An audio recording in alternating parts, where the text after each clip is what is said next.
Today's lesson is Lesson 7, Bugs in the Field. The delicious taste and smell of fresh bread straight from the oven is hard to beat. Have you ever thought about how bread is made? Perhaps you've seen the process of bread making at home. Mixing flour with yeast, oil, and salt makes a delicious side dish to almost any meal. Flour is made from a grain that is crushed and processed to produce the delightful powder that makes light, fluffy bread. In North America, bread is most commonly made with wheat flour, but flour can also be made from other grains like rye, barley, spelt, corn, and even rice. These grains are grown in fields all around the world, and just like every other ecosystem of growing things, there are bugs to be found in the field. Dung bugs. Dung beetles are also known as scarab beetles or tumblebugs. They get their name from their favorite food, poop. These unique beetles are beneficial in a field or other growing area because they help decompose the manure of large animals. There are 3 different types of dung beetles with many species between them. These beetles are usually dark colored, like brown and black, and some have a metallic shine to them. Dung beetles often use their horns to roll up a dung that they find and snack on it or lay their eggs in it. Others like to tunnel into a pile of dung right where it is and settle in to snack on their new home as if they had just discovered a gingerbread house large enough to live in. Still others build their tunnels underneath the pile of dung where the female beetle will make her home and prepare to lay her eggs. You may think that eating poop sounds disgusting, but these beetles were designed to get the very last of the nutrition out of the dung left behind by the larger animals. This helps it to break down faster, enriching the soil with natural fertilizer. You may not want to share a snack with a dung beetle, but we should all be thankful that they help decompose the dung of other creatures that would otherwise take much longer to provide beneficial nutrients to the soil. Some dung beetles are capable of moving more than 1,000 times of their body weight. Dung beetles are eaten by birds like burrowing owls and crows, as well as other foxes and other bugs. Dung beetles are found all over the world except Antarctica. They can live in many different ecosystems, but are primarily found in the grasslands or forest. Dung beetles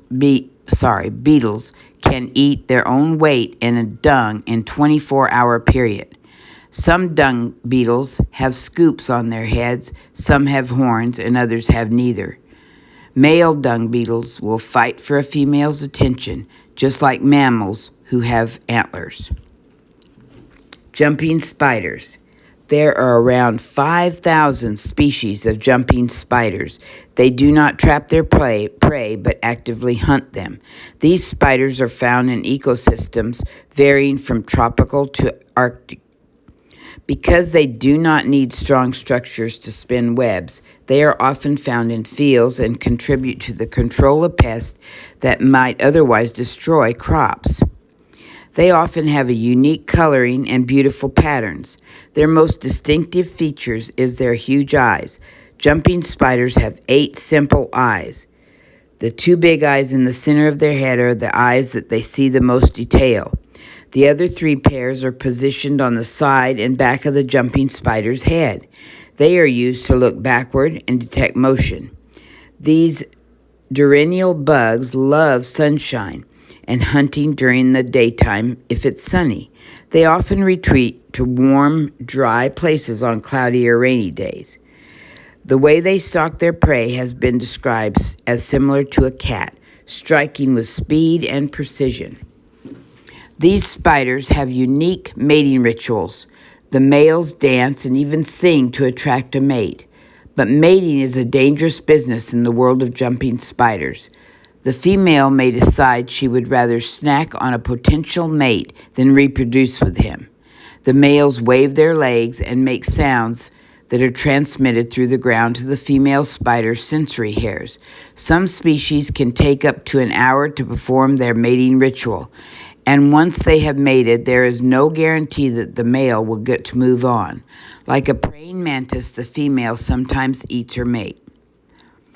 Many species of spiders are a benefit to crops and fields.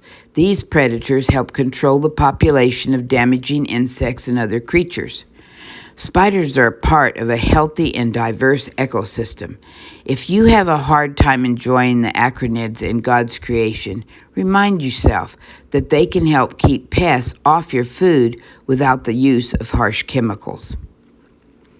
Grasshoppers and locusts. If you've ever had a hot, dry summer, you've probably seen a grasshopper or two, no matter where you live. Grasshoppers are best known for their ability to destroy plants, particularly plants that provide human food. It's not that they are partial to human food, however.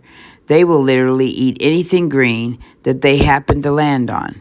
These creatures are known for their ability to jump from plant to plant, fluttering their wings as well as for their songs. There are about 18,000 species of grasshoppers in the world. They range in color from green to brown with a variety of patterns on them. Some grasshoppers are capable of flight and some are not. While most grasshoppers do not present a risk to fields from a commercial standpoint, grasshoppers can destroy a garden quick. They are usually a nuisance to the field they populate, but they play an important role in the ecosystem as a whole. Many animals eat grasshoppers, and without them for food, it could affect much more than just the crop in the field. What's the difference? Have you ever wondered what the difference is between a grasshopper and a locust? When you first learned about the story of Exodus and the plague of locusts, you might have thought that locusts were just another name for grasshoppers. While this is true, it is a little bit more complicated than that. Not all grasshoppers are locusts, but all locusts are grasshoppers. Certain species of grasshoppers have the ability to become locusts. They begin as grasshoppers, enjoying a lonely life and munching on greenery. However, because of their condition, sometimes they become gregarious.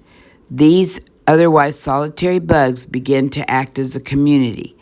This most often happens after there has been dry conditions, forcing the grasshoppers to congregate in small areas that still have plants growing. Then, when there is abundance of food again, they swarm, reproducing quickly. They act as a community, all moving in the same direction. The huge swarms will stop over a field of grain and eat until they are filled, leaving destruction in their wake. You'll likely never heard the term locust used unless a field or even a whole region was wiped out from these nasty creatures. Grasshoppers are distinct bugs that many people have been fascinated by over the years.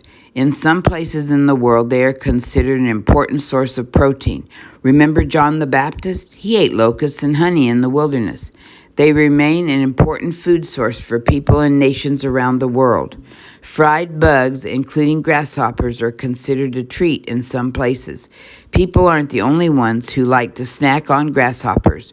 Birds, reptiles, rodents, spiders, and even beetles enjoy grasshoppers as well.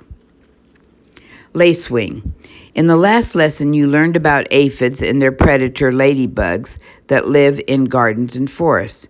Another predator of the aphids is the lacewing. There are about 13,000 species of lacewing. They love to eat not only aphids, but thrips, whiteflies, and the eggs of other insects. These unique and delicate creatures like to make their home in grasses, making them a fantastic pest control in the field. Many species of lacewing are green or brown in color, and as you may have guessed, they have beautiful wings that resemble lace. The sight of lacewings in a field is a relief to a farmer because it means that the natural ecosystem of pest control is at work. While the adults usually feed on nectar, pollen, and the sweet honeydew produced by aphids, their larvae are voracious eaters of not only aphids but also caterpillars and even some beetles. The larvae are so well known for their appetite for aphids that they are sometimes called aphid lions. Unlike many insects who lay their eggs in groups, lacewings lay each egg on a single stalk about 0.5 inches above a leaf. This prevents the young larvae from eating the eggs of their siblings when they hatch. In some places, farmers or gardeners can even purchase lacewings to release in the fields or gardens to help control the populations of aphids and other pests. Like other plant life, many fields are reliant on pollinators, so the crops will produce food. You have learned that both domesticated and wild bees, along with butterflies, provide important pollination to plants around the world. Did you know that other creatures participate in the pollination of crops? Other contributors include flies, moths, ants, wasps, and even larger animals like birds and bats. A healthy crop ecosystem will provide habitat to all of these creatures and more, and the whole producing food for us to eat. Healthy farmland is difficult to achieve. It is a balance. For many years, fields and crops were at the mercy of the weather and the natural world to balance itself. Today, it is common practice on many farms to use pesticides to control the population of bugs in the field. While this is a quick fix to a certain that threatens food security, pesticides can have a negative effect on the quality of the crops and also on the ecosystems around the fields that then needed. This can be a difficult cycle to break. The loss of certain creatures like the dung beetles can increase the need for chemical fertilizers. Today, there is a growing movement to restore health back to the soil of our farmland around the world, and that process just may begin with bugs. That concludes our lesson 7 for today.